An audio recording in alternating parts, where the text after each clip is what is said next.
Kasi may mga iba talaga, superwoman, superman eh. Naglalakad, pero pag after in-explain namin, may bali pala. Kapag yung sprain na stage type 3 na, grabe na, minsan-minsan sinisemento para sigurado. Yung mga iba, nasa surgery para ibalik lang yung ligaments.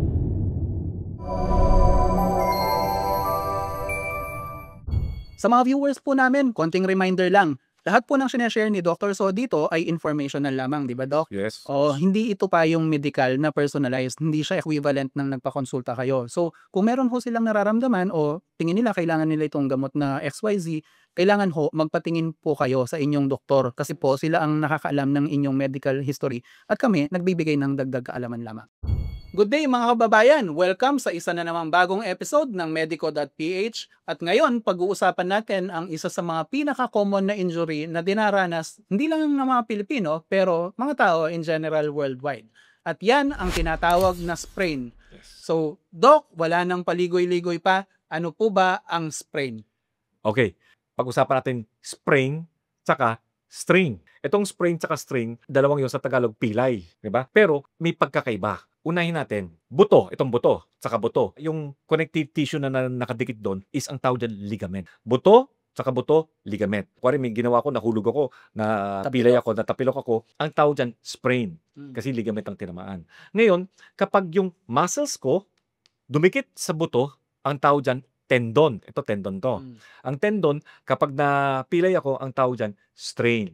Okay, so summary lang pag yung litid na nagko-connecta sa dalawang buto, yun ang na-damage, yun ang sprain. Yung litid na nagko-connecta sa laman at buto, yun ang na-damage, strain naman yun. Huwag tayong magpapa-confuse. Pero sa mga Pilipino kasi, lahat ng masakit sa mga buto at muscle, pilay, sasabihin nila. Hindi naman mali yun. Pero tama po ba, Doc, na ang pilay, iba naman sa bali? Pa rin yun. Fracture ang bali. Talagang nag-crack talaga. So, mas grabe pa yon. Okay. So, saan po ba usually dinadanas ng mga Pilipino? Ang sprain po ba ay sa ankle lang na alam ko napaka-common or pwede po ba sa ibang parte? Tama kayo, coach. Ang number 1 talaga, ankle sprain, yung natatapilok talaga, yan number 1 talaga. Ang dami talaga na nagkakaroon ng ankle sprain. Pangalawa, yung tuhod natin. Minsan-minsan, paiba, imbis na yung ankle natin ang na-sprain, yung tuhod natin. Lalo na mga paikot-ikot tayo yun. Nasisira yung tuhod natin. Then, pangatlo, pag nahulog tayo, hindi na tinamaan ng ankle natin at tuhod, tinamaan naman ng wrist natin. Pag tama nun yun, nagkakaroon ng sprain at yung elbow or shoulder. Ang leeg, Doc? Hindi naman. Ang tawag sa leg, pagkuwari yung kotse, binanggap sa Whiplash. likod, yun, whiplash injury. Ang napaganyan. Oo, delikado yun.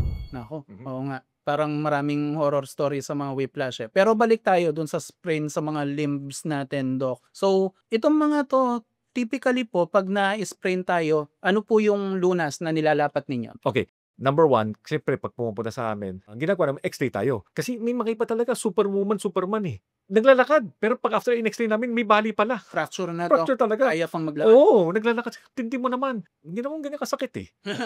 Matindi. Matindi talaga. So usually yan, papa-x-ray namin. Pagkatapos nun, bibigyan namin ng gamot. Kasi mamamagana yan eh. Bibigyan namin ng gamot, anti-inflammatory. Tapos, yung tawag na RICE. Kung hindi kayo pumunta sa doktor, kung konti lang yung konting injury lang, pwede kayo mag-RICE. R-I-C-E. Ang R, rest. Siyempre, kailangan pahinga mo na. Kung alangan mong ilalakad mo pa yung tuhod mo or ankle mo, na-sprain na nga.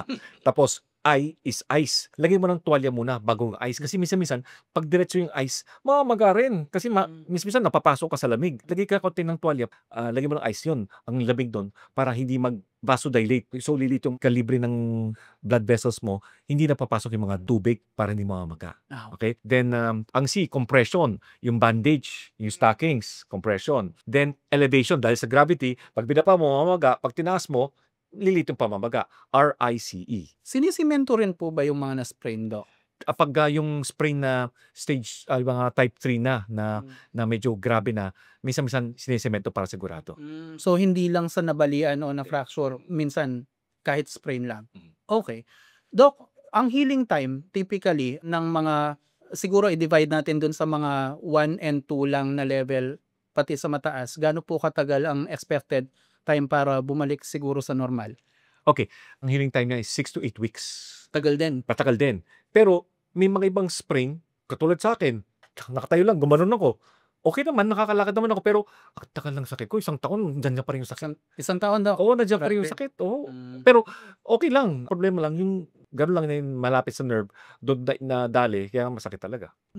So 6 to 8 weeks. Hmm. Is that for minor or yung medyo mas grabeng sprain daw? That's yung usual na 6 to 8 weeks. Yung sprain pala minsan-minsan may type 4, may mga fracture na 'yon. So pagka gano'n, Matagal pagbuto, talaga. 8 to 12 weeks, 3 buwan. 3 buwan. Usually daw, yun 'pag nag-fracture, yung crack, i-heal ba niya yung sarili niya? Pag ano, Opo. pag may So, pagka nakadikit yung buto or sa semento or kahit na stick lang, maghi-heal yan. Siya mag-isa niya, okey. So, nasa surgery po ba yung mga grabeng sprain o hindi naman daw? Yes, mga iba nasa surgery para ibalik lang yung ligaments. Ay gano'n. So, may gano'n kalala talaga. Okay. So, hopefully yung mga injury niyo, hindi naman gano'n kalala na magre-require ng surgery. Gaya nga ng sabi ni doc, kung natapilok kayo or sa wrist man yan, sa elbow, unang-una, ipahinga, yung rise. R is rest, I is ice, pero wag direct pang yellow ang ilalagay nyo. Siguro bilhin na lang kayong ice pack, mura Yun, naman, 50 pesos and below, di ba? Para safe talaga. And then yung compression, yung stocking, maaring yung doktor ang maglalapat siguro, no? Or bandage or stockings, susuotin mo na lang, yung splint, And then yung E natin, doc, is elevation. yung minsan tinataas yung paa or yung nakaganyan ho. Yes. Yun. Pini-physical therapy po ba ito? Yes, usually lalagyan namin, first 1 to 3 days ice tayo. Then yung mga kuryente, TENS, tapos bandages, tapos tuturuan na yung kung paano positioning, di ba? Then after that, kung medyo nawala na yung init, nag-warm compress na kami after 3 days. Okay. So, yun. After ng ilang session ng therapy, hintay lang 6 to 8 weeks sa mas grabe, possibly 12. Pero, maaring may lingering na maliliit na pain. No? Tama po. Well, natapilok na rin naman ako. Nung una natakot ako, kala ko pilay na talaga eh. Pero sinunod ko lang naman yung mga sinabi ni doc. Minsan medyo matagal, I think mga 4 months. Pero bumalik naman sa dati. Yun. So, yun, be patient lang din siguro. Dasal-dasal din. Anyway, this has been Glenn. Ako po ang Managing Director ng Medico.ph along with my partner, of course, Dr. Anthony So, our Medical Director, saying stay safe, stay happy, stay healthy, and see you sa mga next na video. Bye-bye!